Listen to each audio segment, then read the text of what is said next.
আজকের পর্বে আপনাদের ঘুরিয়ে দেখাবো আসামের ডিমা হাসাও জেলার ছবির মতো সুন্দর এক শৈল শহর হাফলং।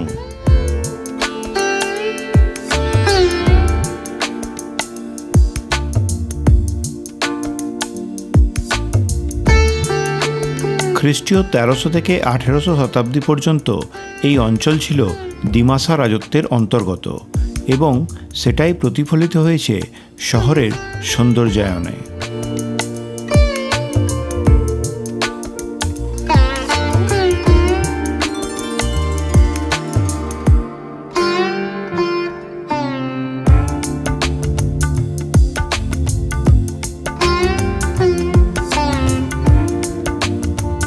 এক নজরই এই শৈল শহরটা ভালো লেগে যাওয়ার জন্য যথেষ্ট।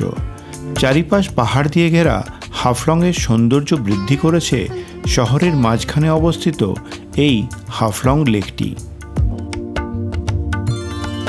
নজর কাড়ে রাস্তার দেওয়ালে আঁকা এই সুন্দর সুন্দর পেন্টিংগুলি।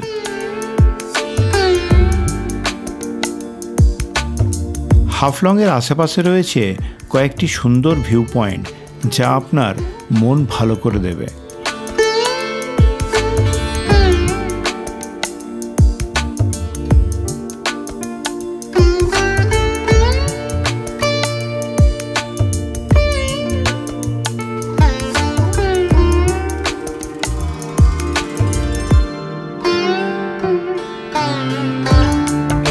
তো বন্ধুরা, শুরু করছি আজকের পর্ব এক্সপ্লোরিং হাফলং। শেষ পর্যন্ত সঙ্গে থাকবেন। আমরা পৌঁছে গেলাম আসামের একমাত্র হিল স্টেশন হাফলংয়ে। এই স্টেশনটার নাম হচ্ছে নিউ হাফলং। এখান থেকে শহরটা হচ্ছে 8 কিলোমিটার দূরে। গত 23শে ফেব্রুয়ারি 2024 অপূর্ব সুন্দর পার্বত্য রেলপথে আমরা হাফলংয়ে এসে পৌঁছাই শিয়ালদা আগরতলা কাঞ্চনজঙ্ঘা এক্সপ্রেসে করে। সেই ভিডিও আমি আগের পর্বেই দেখিয়েছি।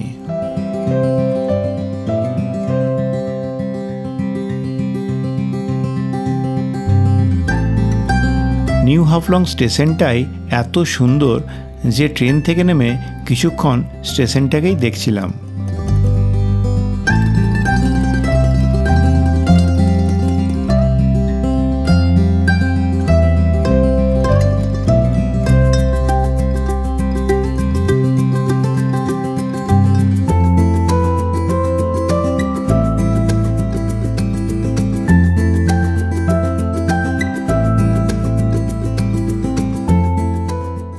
নিউ হাফলং স্টেশনের ঠিক বাইরেই অটো স্ট্যান্ড। এখানে অটো আসে প্রচুর।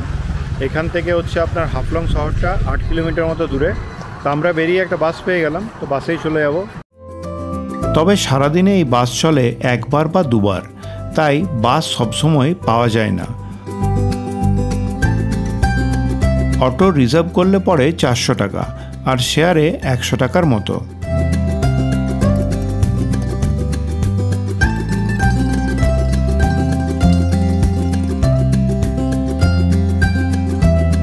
বাস আমাদের নামিয়ে দিল হাফলং বাজারে। বাস থেকে নেমেই এই এগ্রিকালচার গেস্ট হাউসে রুম পেয়ে গেলাম। গেস্ট হাউসের লোকেশনটা ভালো। এখান থেকে পায়ে হেঁটে দেখে নেওয়া যায় হাফলং লেক ও আরও কয়েকটা ভিউ পয়েন্ট।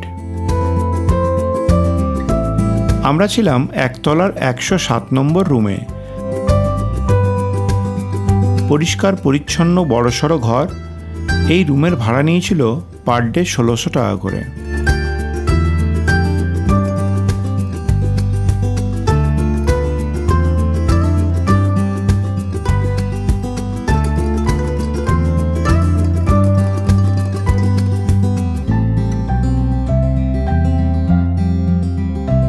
রুমে ব্যাগপত্র রেখে ফ্রেশ হয়ে চললাম খাওয়া দাওয়া করতে।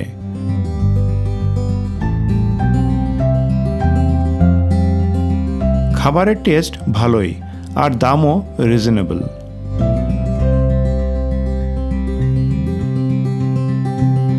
লাঞ্চ সেরে বেরোলাম পায়ে পায়ে হাফলং শহরটা ঘুরে দেখতে। প্রথমে এলাম এই সুন্দর হাফলং লেকে। তো আজকে আমরা এসেছি হাফলংয়ে। হাফলং হচ্ছে আসামের একমাত্র হিল স্টেশন। তো আসামের ডিমা হাসাও জেলার সদর দপ্তর হচ্ছে এই হাফলং। খুব সুন্দর একটা পাহাড়ি শহর এই হাফলং। তো চারপাশে পাহাড় এবং পাহাড়ের মাঝখানে একটা ছোট্ট লেক আছে। এই লেকের সামনে এসেছি। লেকটার নামও হচ্ছে হাফলং লেক। আর দেখুন একটা হ্যাঙ্গিং ব্রিজের ওপর দাঁড়িয়ে আছি। ব্রিজটা কিন্তু হাওয়া দিলেই দুলছে। জায়গাটা খুব সুন্দর। তো আজকে এবং কালকে এই দুদিনে আপনাদের সমস্ত হাফলং শহরটা খুব ভালোভাবে ঘুরিয়ে দেখাবো। তো এই হাফলংয়ে কিন্তু অনেক কিছু দেখার আছে। আমরা আজকে এখানে এসে পৌঁছেছি। তো আজকে পায়ে হেঁটে হাফলং শহরের চারপাশটা ঘুরে দেখছি এবং কালকে এর আশেপাশে সমস্ত কিছু ঘুরে দেখব এবং আপনাদেরও দেখাবো।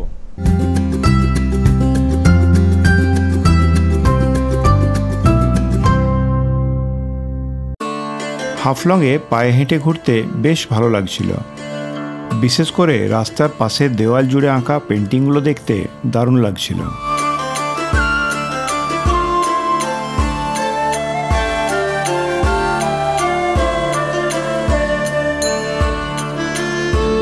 সেঞ্চুরি থেকে 18th সেঞ্চুরি পর্যন্ত প্রায় 500 বছর এখানে দিমাসা রাজত্বের শাসন ছিল। শহরের বিভিন্ন জায়গায় তারই নিদর্শন দেখতে পাওয়া যায়। এই স্ট্যাচুটা বীর দিমালি কেম্পারির।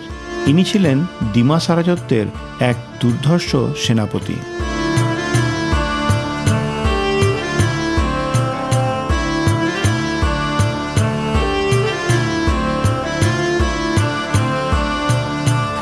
আদিবাসী অধ্যুষিত ডিমা হাসাও জেলাতে ডিমাসা, কুকি, জেমে, খাসি জনগোষ্ঠীর পাশাপাশি প্রচুর সংখ্যক বাঙালিরও বসবাস। জানলে অবাক হবেন, 2011 সালের সেন্সাস রিপোর্ট অনুযায়ী হাফলং শহরে বাংলা ভাষায় কথা বলা মানুষের সংখ্যা সবথেকে বেশি। হাঁটতে হাঁটতে চলে এলাম হাফলং ক্যাথলিক চার্চের সামনে। চার্চ লাগোয়া আছে এই ডন বস্কো স্কুল।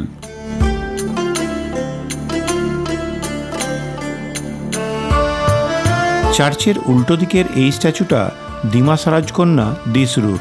দিমাসা ট্রাইবদের কালচারাল ডেভেলপমেন্টে রাজকন্যা দিসরুর ভূমিকা ছিল উল্লেখযোগ্য।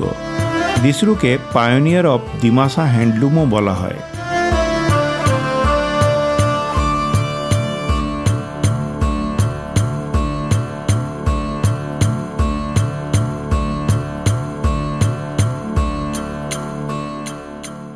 পায়ে হেঁটে ঘুরে দেখছি হাফলং শহরটা। তো খুব সুন্দর, কিন্তু শহরটা ছোট্ট একটা পাহাড়ি শহর, কিন্তু খুব সুন্দর। এখন যাচ্ছি circuit house, Haflong circuit house. ওটাও নাকি একটা ভিউ পয়েন্ট। তো যাই ওখানে দেখব কি আছে।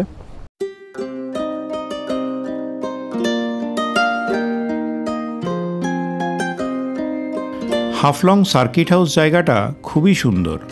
এখান থেকে পাহাড় ও উপত্যকার মাঝে দায়াং নদীর উপর রেল ব্রিজটা দেখতে দারুণ লাগছিল।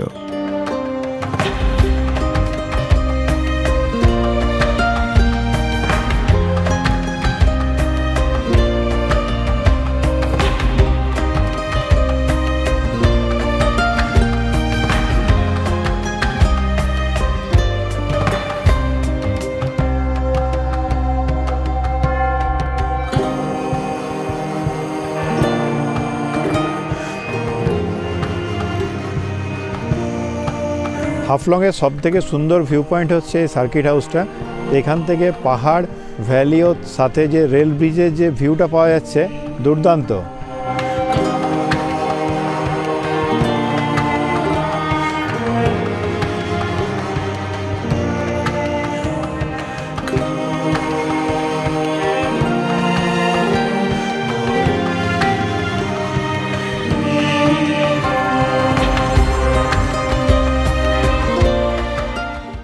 Good morning from Haflong.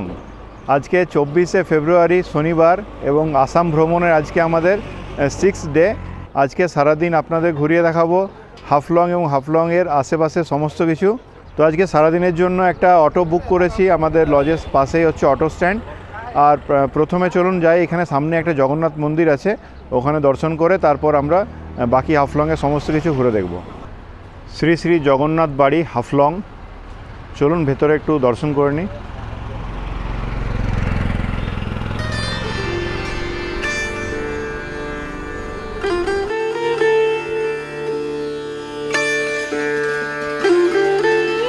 শহরের কেন্দ্রস্থলে শ্রী শ্রী জগন্নাথ মন্দিরটি 100 বছরেরও বেশি পুরনো।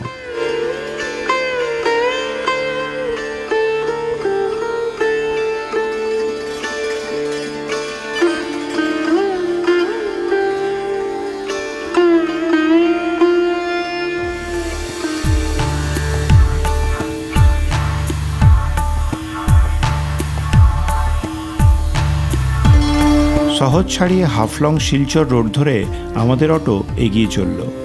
প্রথমে আমরা দেখে নিলাম একটা সুন্দর ওয়াটারফল।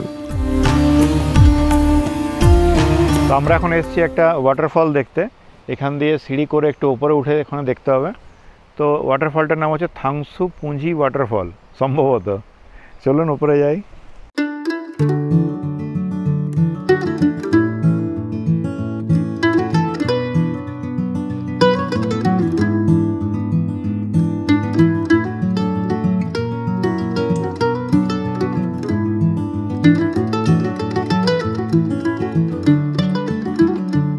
আমরা এখন চলে এসেছি ওয়াটারফলসের সামনে। তো আমাদের এখানে আসতে মোটামুটি 40 মিনিট মতো সময় লাগলো। আর এই জায়গাটা কিন্তু খুবই সুন্দর। এখানে 4টে লেয়ারে জল পড়ছে, উপরে হয়তো আরও আছে, এখান থেকে 4টে দেখতে পেলাম।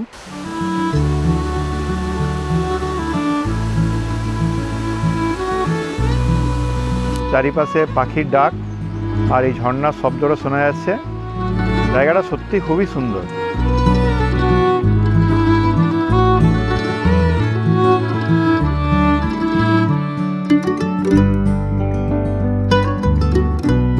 তো এই হ্যাঙ্গিং ব্রিজের ওপর থেকেও কিন্তু ঝর্ণাটা দারুণ লাগছে, মানে অনেকটা কাছে চলে এসেছি।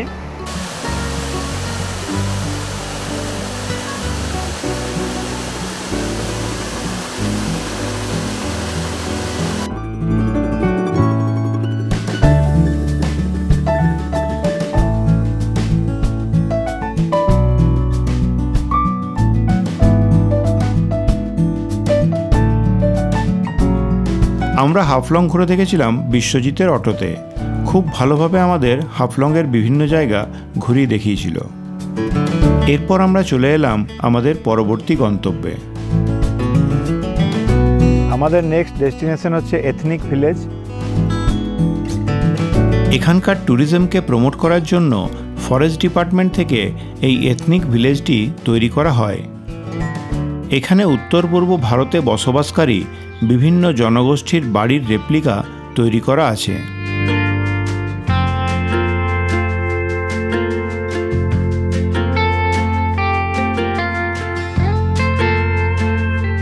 এখানে এথনিক ভিলেজে আসামের যে বিভিন্ন জনগোষ্ঠীগুলো আছে তাদের বিভিন্ন বাড়ি এখানে তৈরি করা আছে, বাড়ির মডেল।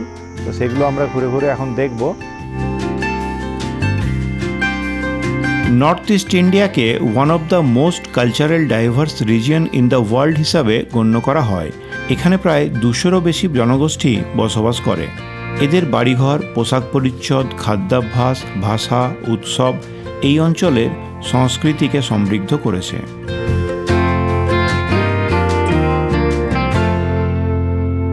আসামে প্রায় 16টি জনগোষ্ঠী বসবাস করে। আসামের প্রাচীনতম ও বৃহৎ জনগোষ্ঠী হল বোডো।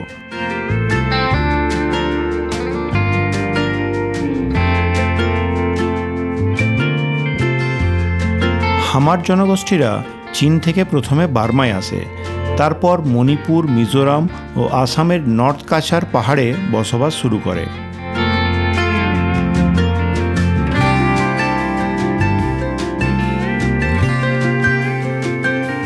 কার্বি জনগোষ্ঠীর লোকেরা আসামের সেউজিয়া পাহাড়ের বুকে বাস করা অন্যতম আদিম অধিবাসী। আগে তারা মিকিন্ড বলে পরিচিত ছিল। জেমে উত্তর পূর্ব ভারতের একটি তিব্বত বার্মিজ জনগোষ্ঠী। এরা মূলত নাগাল্যান্ড, মণিপুর ও আসামের ডিমা হাসাও জেলাতে বসবাস করে।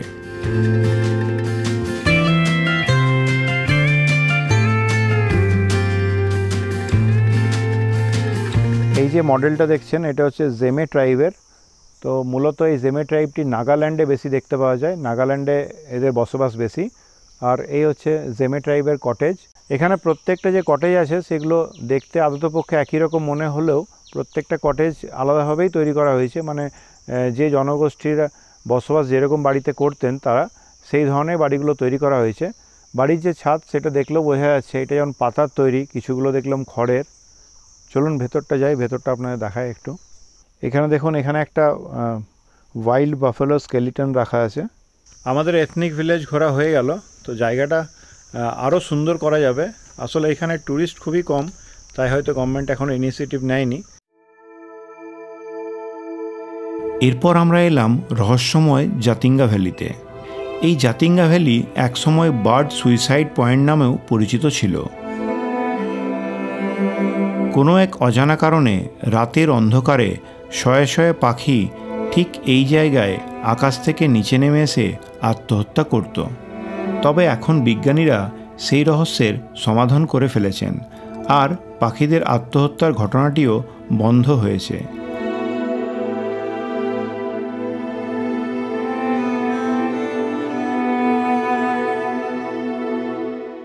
তো আমরা এখন এসে পৌঁছালাম জাতিঙ্গার বার্ড ওয়াচিং টাওয়ারে। তো এই জায়গাটাকে বার্ডসদের সুইসাইড পয়েন্টও বলা হয়। আজ থেকে অনেক বছর আগে, প্রায় 25 থেকে 30 বছর আগে, এখানে নাকি প্রচুর পাখি এসে সুইসাইড করতো রাতের অন্ধকারে। তো এখন পক্ষী বিজ্ঞানীরা বা পক্ষী বিশারদরা এটা নিয়ে গবেষণা করেছেন এবং তার অরিজিনাল ফ্যাক্টটা জানতে পেরেছেন। তো মূলত এই পাখির যে সুইসাইডের ব্যাপারটা, এটা সন্ধ্যেবেলা 6:30 থেকে রাত্রে 9:30-10টা পর্যন্ত ঘটতো। তো ঘটনাটা এরকম হতো, তো এখানে এন্ড অফ মনসুন মান্থে, মানে আগস্টের শেষের দিকে, সেপ্টেম্বর এবং অক্টোবর মাসে প্রচুর কুয়াশা হয়। তো সেই কুয়াশার কারণে এবং রাত্রের অন্ধকারে পাখিদের কী হয়, মাইগ্রেটরি বার্ডস যারা এখান থেকে যাতায়াত করে তাদের ভিজিবিলিটি অনেকটা কমে যায়। আর সেই সময় কী হতো, মানে এখানকার যে গ্রামের বাসিন্দারা আছে, তারা বাড়ির বাইরে লাইট জ্বালিয়ে রাখতেন। তো সেই লাইটে পাখিরা অ্যাট্রাক্ট হয়ে পুরো লাইটগুলোর দিকে চলে আসতো এবং ওখানে এসে মানে মারা যেত আর কি। প্রথম গ্রামবাসীরা ভাবতো যে এটা ন্যাচারালি এবং ঘটনাটা ঘটছে। তো তারপর তারা কি করে না, বিভিন্ন বাঁশ দিয়ে ট্র্যাপ তৈরি করে এবং লাইট জ্বালিয়ে রাখতো। তো পাখিরা এসে ওই বাঁশে ধাক্কা খেয়ে আবার নিচে পড়ে মানে মারা যেত। তো এখন ফরেস্ট থেকে বা গভর্নমেন্ট থেকে এরা কি হচ্ছে, এই গ্রামবাসীদেরকে শেখানো হয়েছে, বোঝানো হয়েছে এরকম ঘটনা না করার জন্য। তো এখন ঘটনাটা, এই সুইসাইডের ব্যাপারটা পুরোপুরি বন্ধ হয়ে গেছে। এখন এটি একটি সুন্দর ভিউ পয়েন্ট। শীতকালে এখানে প্রচুর পাখি দেখতে পাওয়া যায়। টাওয়ারের ঠিক ওপরটা একটা ক্যাফে আছে, তো ওখানে ক্যাফেটা একটু যাই, কিছু খাওয়া দাওয়া করবো।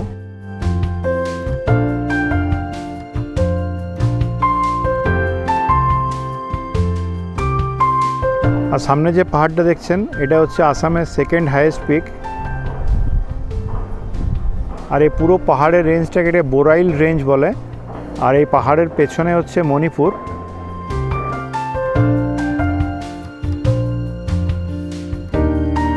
এরপর এখান থেকে আমরা বেরিয়ে যাচ্ছি, যাব নেক্সট পয়েন্টে।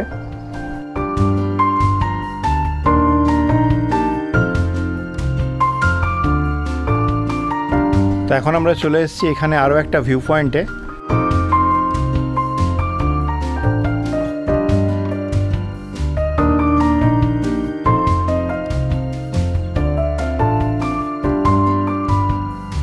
এই ভিউ পয়েন্টটা কিন্তু খুবই সুন্দর, পুরো পাহাড়ের মাঝখানে।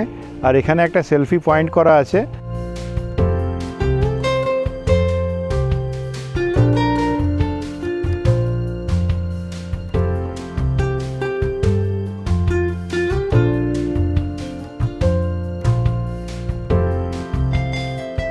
ঘুরে বেড়াচ্ছি ডিমা হাসাও জেলার হাফলংয়ে। জায়গাটা এখনও পর্যন্ত যা ঘুরলাম, দুর্দান্ত জায়গা। ওই সামনে একটা মন্দির আছে, এখন ওখানেই যাচ্ছি।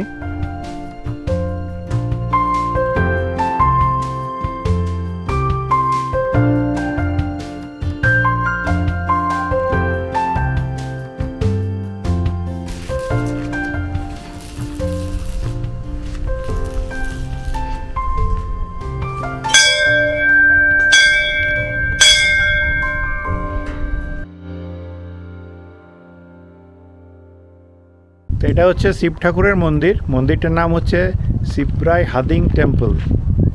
এখানে আরেকটা ভিউ পয়েন্টের সামনে দাঁড়ালাম, বড় হাফলং ভিউ পয়েন্ট। আগে এটার নাম ছিল আব্রাহাম ভিউ পয়েন্ট। সিঁড়ি দিয়ে ওপরে উঠে ভিউ পয়েন্টে আছে।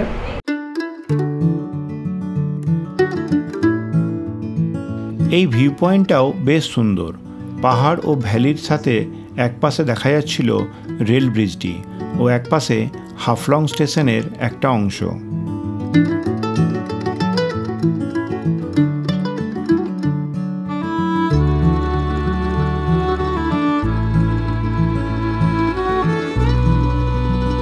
এরপর আমরা শহরের দিকে ফিরে চললাম। শহরের অন্য প্রান্তে আরও কয়েকটা দেখার জায়গা আছে।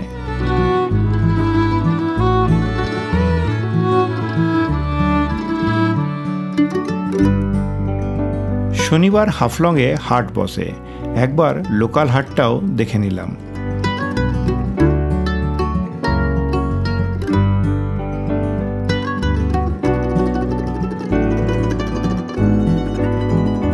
এটা হচ্ছে হোটেল ইস্টার্ন, হাফলংয়ের বেশ পুরনো একটা হোটেল।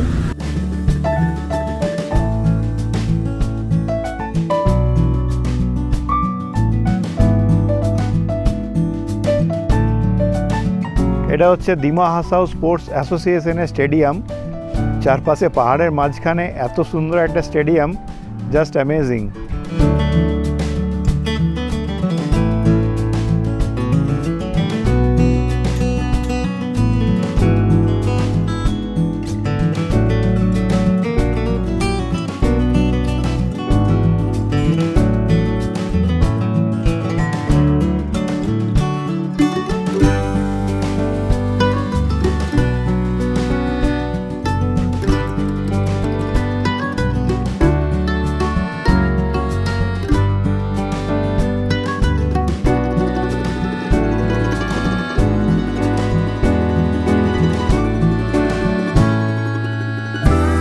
এখন আমরা এসেছি প্রেসবাইটেরিয়ান চার্চের সামনে। তো চার্চ কিন্তু এখন বন্ধ আছে, তাই দেখাতে পারলাম না। বাইরে থেকে ভিউটা দেখুন।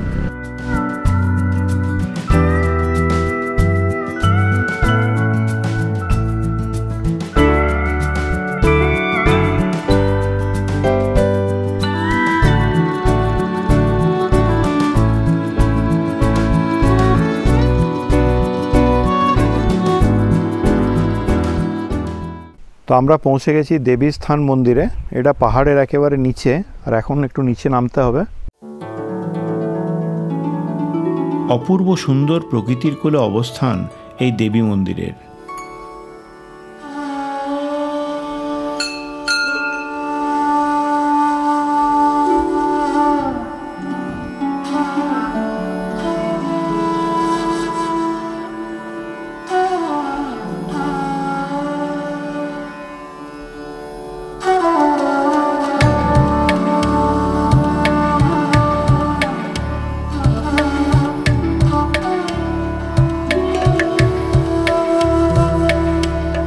মন্দির পরিসর থেকে দেখা যায় পাহাড় ও ভ্যালির মনোমুগ্ধকর দৃশ্য।